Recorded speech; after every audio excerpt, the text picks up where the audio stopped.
Now, see, there will be times when you will want to define a class member that will be used independently of any object of that class. Yes, because as I said, your university or your course, okay, it will be the same. It does not depend on the student. Okay, it does not vary student to student because it is the same. If you are a student of this university, you will have the same value throughout. Doesn't matter how many students you have in your class or in the university. For every student of this university who has got admitted to this university will have the same value of, okay, will have the same value for the university or the for the students belonging to your batch. Okay, if I'm talking only about your course, all will have the same copy. Okay, so in such cases, a class member must be accessed only in conjunction with an object of its class. However, it is possible to create a member that can be used by itself without reference to a specific instance. Okay, to create such a member, precede its declaration with the keyword static. So when we have been using non-static members for so long, okay, if you are to use a static data member, it's just that you have to place the static keyword just at the very beginning. When a member is declared static, it can be accessed before any objects of its class are created. Okay, so static keyword does not require the creation of objects of a class. As I said, okay, as I said that when we were using non-static data members, okay, so for we had to instantiate the class, we had to implement the class with the help of objects. Once the objects were created, okay, the values were initialized and accordingly it, happen, okay, whatever you wrote in the program. But here, if you do not want, if you want to perform operations in a way that you don't have, you don't need to create objects for that class, in such cases we use the static keyword. You have already seen it, you have already used static in just before main function, and you know why we write the static keyword before main, because it is the first function or it is the start point of the program execution where we would not want, okay, to create reference variable, okay, to call the main function. So to call the main function, JVM should be able to directly call it without creation, without creating objects or without instantiating the class. So that is the reason why we use the static keyword with the main function. Okay, so the basic purpose is to, to directly access whether you are using a static block or a variable or a method or a class. Okay, the basic purpose is to be able to access, okay, them without having creating objects of that class, because all static members have got class scope, they do not have got, they are not dependent on the objects. Okay, unlike the non-static data members which are dependent on objects, which have got object scope, static members have got class scope, which allows us to access all the static members, okay, without having to create objects of that class. Okay, so you can declare both methods and variables to be static. The most common example of static member is main. Okay, main is declared as static because it must be called before any objects exist. Okay, instance variables declared as static are global variables when objects of its class are declared. So you know the concept of local variables and global variables. But what are local variables? The variables which belongs to a particular block or a particular function. Okay, so its scope is that function itself. Any variable that you declare inside a particular block or body, that is a local variable. It means it is local to that particular block only. Once you are out of it, that variable is unknown. Okay, and global is which can be accessed throughout the program. Anybody from anywhere can access that particular variable. Okay, it is globally available to all, okay, throughout the program. So you can consider static members to be global variables. Okay, so there will be one copy in the class and all the objects created can easily share that copy from that class. Okay, so it is available to all the objects created for that class and the value remains the same. When objects of its class are declared, no copy of a static variable is made. Instead, all the instances of the class, that means objects, okay, share the same static variable. Methods declared as static have several restrictions. Okay, we will look into this later once we start with static members methods. Let's directly come to static block. So as I said, we can declare a block variable, method, and class as static. So first we will start with static block. Okay. Static block is used for initializing the static variables. This block gets executed when the class is loaded in memory. A class can have multiple static blocks which will execute in the same sequence in which it has been written in the program. So in whichever sequence you write, okay, you can have a single static block also in your program. You can have multiple static blocks also in your program.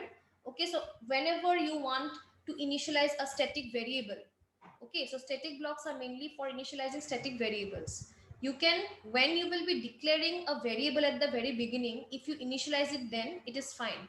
But if you want to initialize that static variable later in the program, okay, that you should do inside the static block. So you have to make a block, okay, you have to make it static. Inside that static block you can initialize that that uninitialized static variable.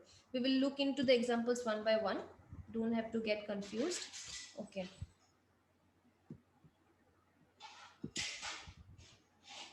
এইখিনিলৈকে বুজি পাইছানে মই কি কৈছো নে নাই পোৱা?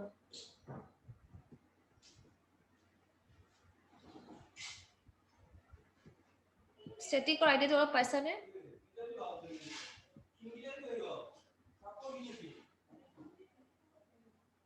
Initial এক্সপ্লেনেশনটো বুজি পাইছানে নাই পোৱা? See, okay, we will understand the examples and then I think you will be clear. See here, you have one example. Okay, this is for static block. Okay, this is example one. So I have named the classes, I have named the programs based on the sequence of the examples that we will be doing. This is for block example one. Okay, see here, we have, these are the two static variables. Okay, these are the two static variables. As I said, you declare the variables just as you have been doing till now, just that you have to add the static keyword at the very beginning. So adding the static keyword makes the variable or the method or the class or the block static. Okay, so here we are talking about variables. So here if you write the static keyword at the very beginning, okay, now these variables becomes static. Secondly, what I was saying is, just like normal initialization of data members, right, you declare a data member and you initialize it. Okay, so that can be done even in static also. But if you don't initialize, just like in here you have two data members, one is j and one is n. Okay, you have done the initialization here, but you have not done the initialization here. You have simply declared the static member and you have not initialized it. Now if you want to initialize it later in the program somewhere, then you have to do it inside a block which has to be static. Okay, so here this is not a function. Let me tell you that this is not a function. If you can see, we don't have any brackets here, we don't have any list of arguments, or we don't have any brackets or parentheses here. Okay, this is just a block. This has got only two statements.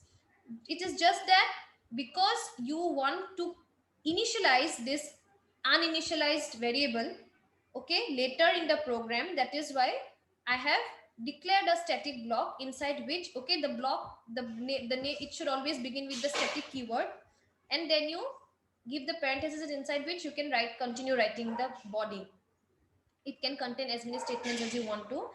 Basic purpose of static block is to initialize the uninitialized variables, static variables, not non-static variables. Okay, see here, so this j has been already initialized, n has not been initialized. So to initialize n, I have used a static block. Inside this static block, what do I have?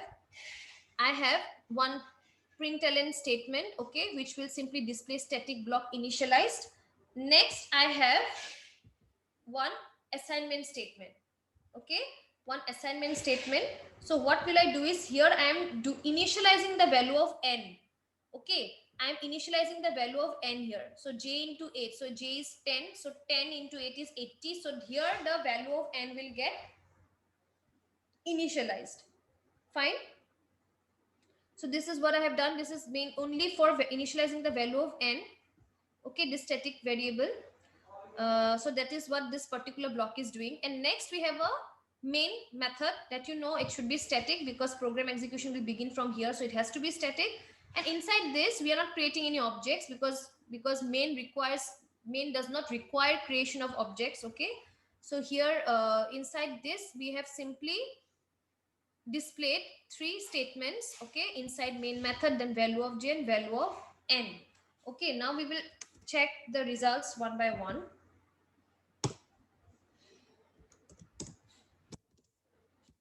কোনো একো কোৱাই নাই কিবা হ'ল পূজা হেংওভাৰ যোৱাই নাই নেকি নেকি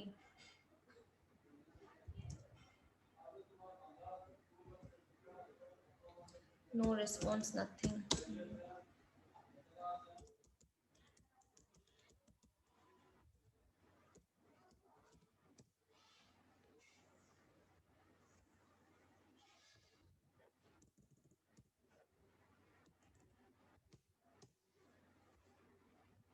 See here, so from the very beginning if you see, okay, first what is the block which executed? It is the static block which executed. Okay, the static block, if you look at the output here, you will understand static block initialized. So this is the first statement that got displayed. That means the static block will be executed and then the static method, main method. Okay, so here the static block got executed, and then what do we have? This statement is just an assignment statement, so we are not displaying anything. Then you come here, okay, then the rest of the statements in main will get executed one by one. So this now we are inside main method, so this is the second statement inside main method, followed by the two statements value of j and value of n. So j, okay, here j, value of j is 10, okay, fine. And what is the value of n? Value of n is, it depends on this expression, it is 80. Okay, so value of n is 80 here. Is that fine? So here, without having to create objects, I could directly, without having to access main, I could directly initialize the values. Okay, I could directly initialize the values using the static block. Okay, বুজি পাইছা নে প্রোগ্রামটো?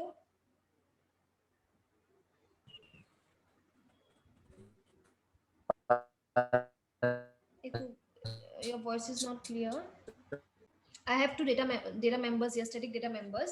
One is integer type num, which has got 97 as the value, and one is string type my string, okay, my str, which also has got a string constant value. Okay, this is a string constant static keyword in Java. So as you can see, I have initialized both these static members at the very beginning itself. Okay, now you don't have to use the block. That is why I have not used any block here. Okay, now if you execute this program, see, you inside main, what do you have? You have to simply display both the values num and my string.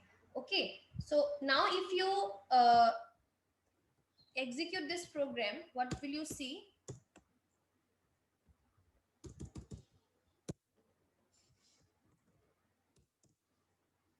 See, because we have only the static member variable declaration here, initialization, and the main function inside which we have two statements. So these two statements will be executed. First, the value of num has been displayed, and then the value of my string has been displayed. So that is fine. Okay, so I have just highlighted this part because I wanted to show that if you do not declare it here, okay, if you do not declare it here, fine, and you declare it somewhere, say মই এটা বস্তু দেখা আছো,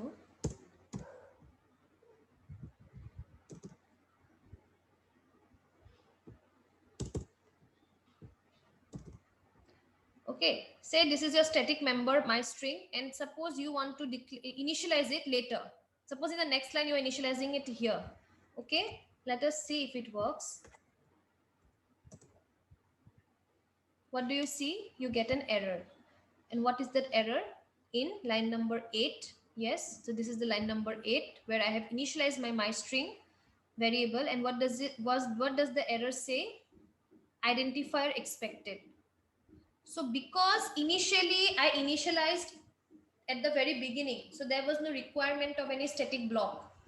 But here in the second case, when I tried to initialize at the later part, then it is displaying an error. So you need an identifier here.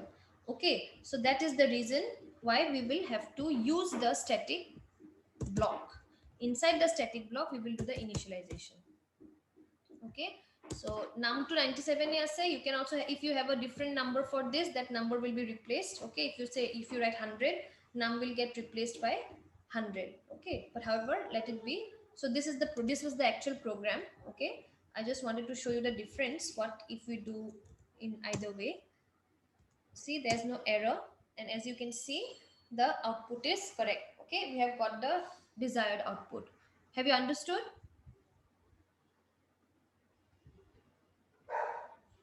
Okay, next, one last example we have for block.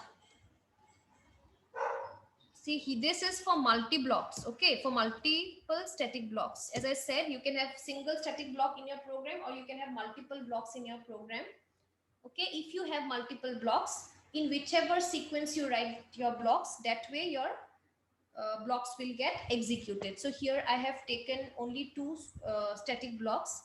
Okay, here also I have taken the same variables, as you can see, num and mystring, and then I have two blocks, two static blocks. Okay, in one I have both I have initialized these two static members. Here I have a separate copy, and here I have a separate copy. Okay, as you can see here, this is for static block 1. Then I have num to be 68 and my string to be block 1. And here I have, okay, num to be 98 and my string to be block 2. And then inside the main function, I simply have to display statements. One is for the num and one is for my string. So let us see the output.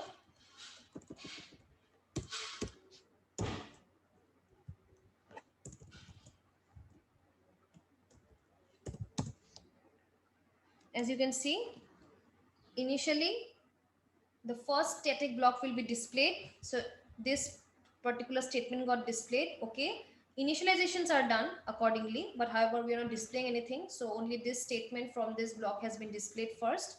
Then from the second block, the second statement has been displayed. Okay, then inside the main function, okay, we are displaying the value of num and value of my string.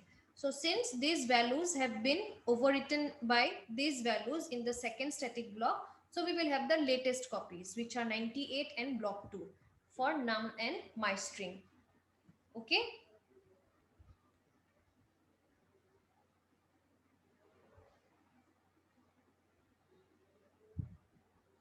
So they will always, static members will always retain the latest value. Okay, static members will always retain the latest value because we are talking about class scope here.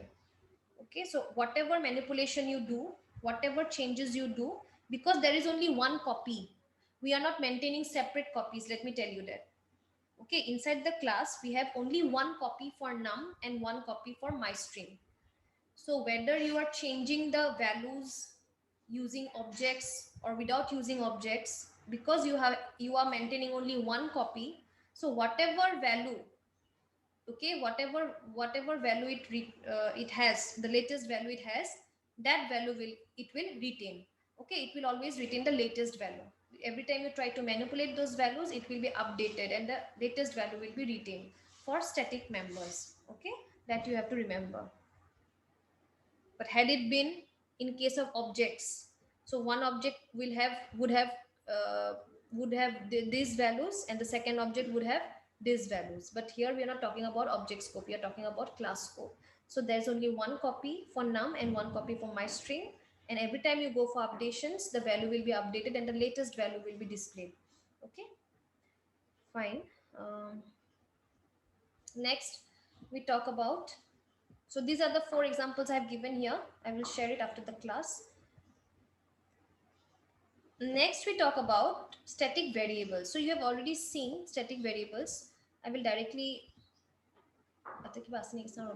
when you declare a variable as static, then a single copy of the variable is created and divided among all objects at the class level. Static variables are essentially global variables, I have already said. Basically, so there will be only one copy of that particular variable inside the class itself, and all the objects, depending on if 100 objects are created, all the 100 objects will be sharing that single copy. So if they share a single copy, what does that mean? All the objects will have the same value for that particular static variable. Okay, all the objects, because they're sharing the same copy, so all the objects will have the same value for that particular static variable. Basically all the instances of the class share the same static variable. Static variables can be created at class level only. Okay. Now we uh, look at one example here. You see, this is a static variable j. Okay, and then we have a function call.